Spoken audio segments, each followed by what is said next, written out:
Cabernet Sauvignon is a very complex variety, arguably one of the most complex varieties, which makes it one of the best varieties for making red wine.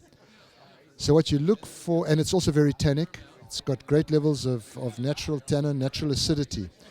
So what you want is not necessarily a wine that is immediately approachable, but you want something that's got the balance, the structure, I don't really like to use the word minerality, but there's a sort of mineral streak running through it, and grip. Grip is very often a term that I use with port, where it sort of grabs you, but the potential for structure of the great cabs, you can talk in terms of grip, that it's something that holds you. It's a framework of acid and tannin. We're not talking about raw tannin. We're talking about small-grained, very resolved tannins, but nevertheless a strong tannin and strong acid base to support the fruit. In many ways, great Cabernet feels no bigger than medium body, but yet in many ways it's really big in terms of the stuffing of Cabernet Sauvignon. I could get really poetical about this. Good morning and welcome to the Brander Vineyard. We are here to do a tasting exercise with a focus on Cabernet Sauvignon. The format is a blind tasting with 15 wines representing 8 different countries and 14 different regions altogether. All the classic regions of the world making Cabernet Sauvignon are included, along with 2 local cabs from the Santa Ynez Valley. The purpose of this tasting is to explore the differences and commonalities among the wines with the goal of arriving at a better understanding of what makes Cabernet Cabernet. That's why a global context is really the best way to go to give you more information. This is not a beauty contest. It is an exercise in identifying the main attributes and expressions of Cabernet Sauvignon. Now, today we have helping us with this task 2 masters of wine, Peter Koff and Patrick Farrell. I have also invited on the panel 2 members of our local wine community, Jeff Labard, who's the winemaker at Gainey Vineyard, and Alfredo Koch, who's the director of the Enology program at Allen Hancock College. The one region that's duplicated twice is the Santa Ynez Valley, the Los Olivos area here. And that is not a classic region yet, but hopefully maybe it will be. How about if I just hit upon what some taste characteristics I'd be looking for in the wines, and then when we do the first 4 blind, it'll give you hopefully a thing or 2 to hang your hat on. The wines of Mendoza frequently have a similar weight to the wines from the Napa Valley. Okay, fairly ripe Cabernet Sauvignon, but it's at altitudes. Those wines tend to be a bit more tannic. Some of the tannins aren't quite as ripe and round as they are in the Napa Valley, but they ripen Cabernet Sauvignon pretty well. Coonawarra, I'm just going straight down the list. Coonawarra is a cool region in Australia, and Coonawarra's Cabernet varies substantially from vintage to vintage. If it's not a ripe vintage for them, the wines can be lean and green. Otherwise, there can be a wonderful purity of cassis fruit in the Coonawarra wines. Moderate alcohol, 13.5. Can have some green notes.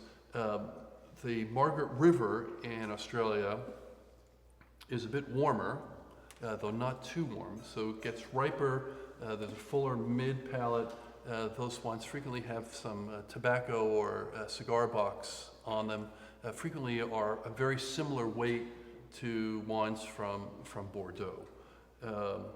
Chile, here in California, we get cooling influence from the Pacific Ocean. Right? The surface temperature of the Pacific tends to be cooler than at a given latitude than the Atlantic is, certainly during the growing season.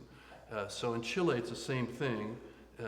They have, their Pacific is cool just like ours is, but they get cooling influence as well from the Andes Mountains. So you get this cooling influence from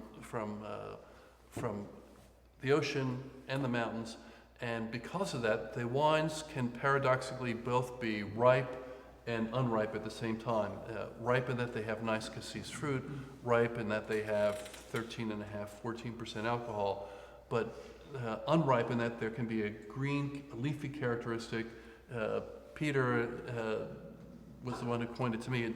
There's a quince characteristic to many of the Chilean wines. Some people describe it as minty as well. Stellenbosch is pretty warm, produces world-class Cabernet Sauvignon, can be quite ripe, and many of the red wines in South Africa have a iodine characteristic to them that we use as a marker to say, hey, that wine is speaking, and that is from South Africa. Santa Ynez Valley, here, the wines have, I think is similar to ripe Coonawarra, a wonderful purity of Cabernet Sauvignon fruit, though perhaps a bit more rounded than the wines of Coonawarra. Round, very nice cassis fruit characteristic. Napa Valley wines, again, tend to be riper, can have more of that cherry characteristic than cassis characteristic, and there's been a tendency in the Napa Valley for people to get hung up on hang time and the wines having higher alcohol levels, frequently 14.5% to 16%. Santa Cruz Mountains, again, depending upon where one is in altitude, the wines can vary quite a bit in terms of ripeness. When they're at their best, can have a structure similar to Bordeaux, but with better cassis purity of fruit. Washington State claims to be everything Bordeaux except being New World, but that's more marketing than reality. The Washington State wines can have ripeness levels similar to Napa at times, and at other times be somewhat intermediate between Napa and the Santa Ynez Valley. Tend to have very nice purity fruit. Some of the wines can have some hard tannins because they like to stress the wines by withholding irrigation. Grave region in Bordeaux is Cabernet based, though usually with a good healthy dose of Merlot in it. The Merlot in Bordeaux frequently gives a leather characteristic, and these wines tend to be in the realm of Cabernet-based Bordeaux wines among the softer side of Cabernet-based Bordeaux wines. The Médoc is the home of Cabernet Sauvignon, and depending upon exactly where in the Médoc the wines come from, they can be fairly powerful with, if they're usually at this quality level have a fair amount of Tosi French oak, there can be a brioche characteristic to them along with cassis fruit, some minerality. Saint-Emilion is going to be Cabernet Franc and Merlot based. Those wines can be very rich, fuller mid-palate than the Cabernet Sauvignon based wines. They tend to have a bit of perfume from the Cabernet Franc.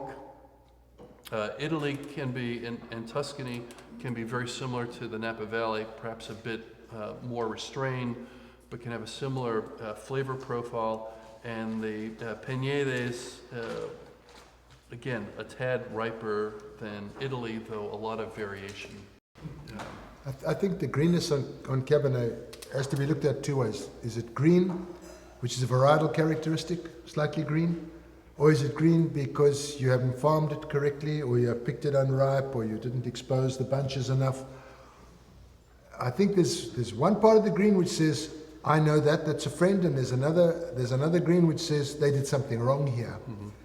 And usually you don't even need all that much experience to pick out which of those it is. And so I think if you read classic descriptions of Cabernet Sauvignon, one way or another, there's always something. We don't want capsicum, we don't want green peppers necessarily, but there's always something like a bit of herbaceousness, or something, the words that they use. And I think to get them completely gone is possible, but to lose other things that the Cabernet can bring to the table. And we don't want aggressive green, but we need to expect just some. On behalf of my fellow panelists, right, I'd like to thank Fred for putting this together.